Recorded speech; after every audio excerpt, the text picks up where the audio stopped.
Hello, everybody. It's Yoli Medina, civil attorney, and I've been getting a lot of questions about the motions in limine in the Kohberger case. And so I'm going to talk a little bit about those, about motions in limine in general, and then how those motions might be used in the Kohberger case. So first of all, the motions in limine are different from the motions to suppress because the motions to suppress are based on constitutional grounds that the defendant's rights were violated, and therefore the evidence obtained from whatever search warrant it was should be suppressed. And the evidence, if the judge agrees, gets excluded. So it would make sense that in this case, the Kohberger case, they continued the deadlines for the motions in limine because if the evidence is suppressed, then if certain evidence is suppressed, then you don't have to do a motion in limine to exclude it because it's already suppressed and excluded. So it makes sense that they would move the deadline to give the judge a chance to rule on the motions to suppress and see if there's a Franks hearing. So with that said, the motions in limine, and I laugh because so many people mispronounce it. And I remember when I first did a paper, motion in limine, and I typed the title and I spell checked it and everything, and it auto-corrected it to motions in lime. So the titles of all my motions in limine, I made sure to spell check and it didn't pick it up. And in the rush of things, it was like when the judge was reviewing the motions, he said, motion in lime. And he looked at me and I was like, what? And I looked and I realized there was an error. Anyway, that's a funny story.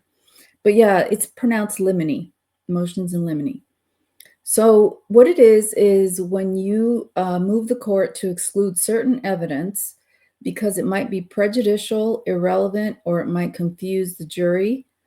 And even relevant evidence can be excluded if it's too prejudicial to the defendant or to the plaintiff. Now, for instance, in the cases that I do civil cases. I had a case where a mother gave birth and the hospital failed her and they didn't deliver the baby in time. And the baby was born with severe brain damage. Well, she was also in a very abusive relationship, and her husband would beat her when she was pregnant. And I moved to exclude that evidence because it wasn't relevant, and it was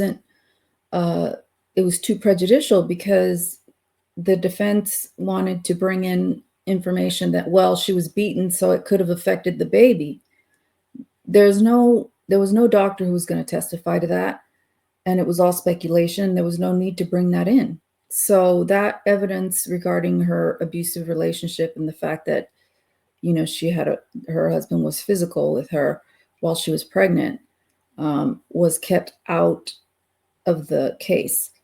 And so, for example, with Brian Kohberger, one of the things, let's say the motions to suppress is the evidence that they got from his home in Pennsylvania. Let's say the motion to suppress that evidence is not successful.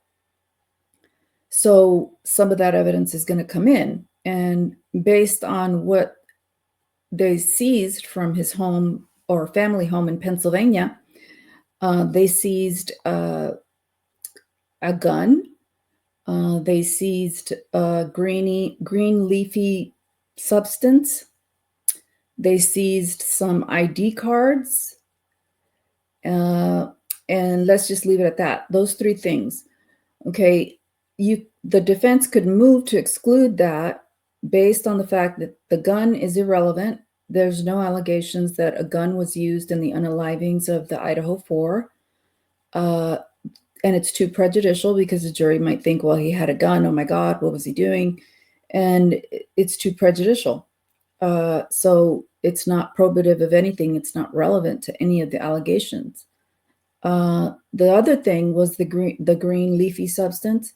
Well, there's no need to introduce that because that can only lead to speculation. There's no allegations that he was doing anything with the green leafy substance with regards to the unalivings of the 4 students. So I would move to exclude that based on a motion in limine. And then the other thing was the ID cards. And there was a lot of speculation that these ID cards were from uh, some of the students that were unalived. But that turned out not to be true, or at least not verified. And so it was speculation. And so if those ID cards of our other people, then why introduce those? It's just going to create confusion, and it's going to make him look like he's been collecting IDs of women or men, or I don't know, whatever the case may be. But it would be prejudicial, and it would be not relevant to whatever happened with the unalivings. I mean, it's not alleged that he was a serial unaliver, and the IDs were just IDs that were found. They were wrapped in a glove, and we don't know whose IDs they were, but from what I understand, they were not from the students. I could be wrong, but they were not from the students, because if they were, then that would totally connect him to the students. And as of right now, there hasn't been a solid connection between Brian Kohberger and the students. There's some speculation, there might be something, but whatever it might be is under seal at the moment. So if those IDs are not of the students and of other people, or of Brian Kohberger himself, then why introduce that? That it has no relevance. So anyway, those are the differences between motion in limine and the motion to suppress. So there's a lot of evidence that the defense might might file a motion in limine to exclude, and those are the three things that I can think of that would be prejudicial and would not be helpful. Also, there could be a motion in limine to exclude experts who have not fully disclosed their information. And in this case, there was the defense filed a motion to compel full disclosures from the prosecution's experts. And the judge basically said, look, I'm not going to put a deadline for supplemental. You guys work it out.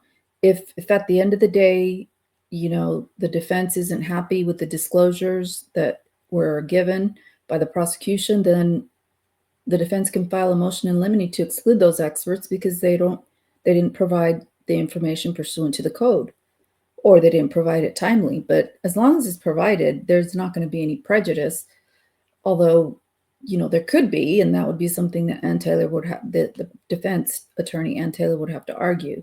But for now, they're going to work it out, and there might be a motion in limine to exclude experts based on the failure to comply with the code in expert disclosures.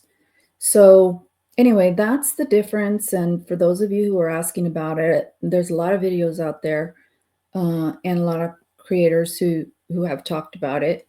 And so that's my take on it. So until the next time, I'll see you guys later.